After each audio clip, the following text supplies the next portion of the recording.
Una sa lahat ay binabati ko po kayo ng isang mapagpalang araw para sa ating lahat mga kaibigan at sa muli welcome back po sa ating munting channel at hiling ko po sana na wag niyong kalimutan mag-like at mag-subscribe sa ating munting channel. Salamat po.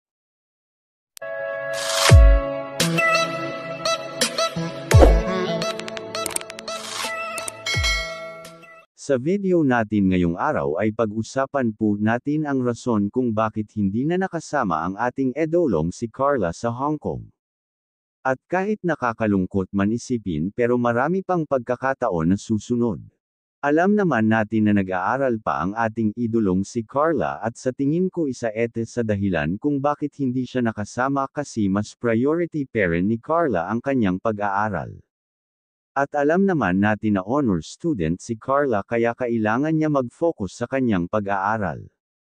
Isa pa graduating pa siya kaya marami siyang activities sa school na kailangan tapusin kaysa sumama sa Hong Kong. At ayon po kay Calling Up Rob na kahit hindi nakasama si Carla sa Hong Kong ay makikita pa rin natin siya sa mga vlogs ng Team Calling Up kasi hindi naman lahat ng Team Calling Up ay nakasama sa tour nila sa Hong Kong. At alam naman natin na marami parent sponsor na nagpapaabot ng tulong kay Carla kaya ese din itong rason na makikita parent natin ang ating idolong si Carla. O mga Calling Up, ano sa tingin nyo, tama lang ba na di sumama si Carla sa Hong Kong? Comment down below at pag-usapan natin yan sa susunod na video.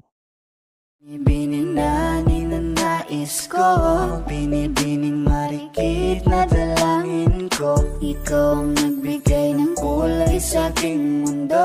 Sana ay panghabang buhay na ito. Nagkukumpleto lang ang araw kapag ika'y aking natatanaw. At ilang beses na akong dumadalaw sa loob ng bahay niyo'y umaaraw. Lagi-laging may liwanag sa paligid mo. Palagi-lagi rin akong napapaibig mo. You're my pangga, I ain't looking for another. Ikaw lang baby girl ay sapat na. Kahit hindi kita kasama, ikaw ang nasa puso't nasa isip lakas tama. Ana siya, pwede alisa, cutie alisa.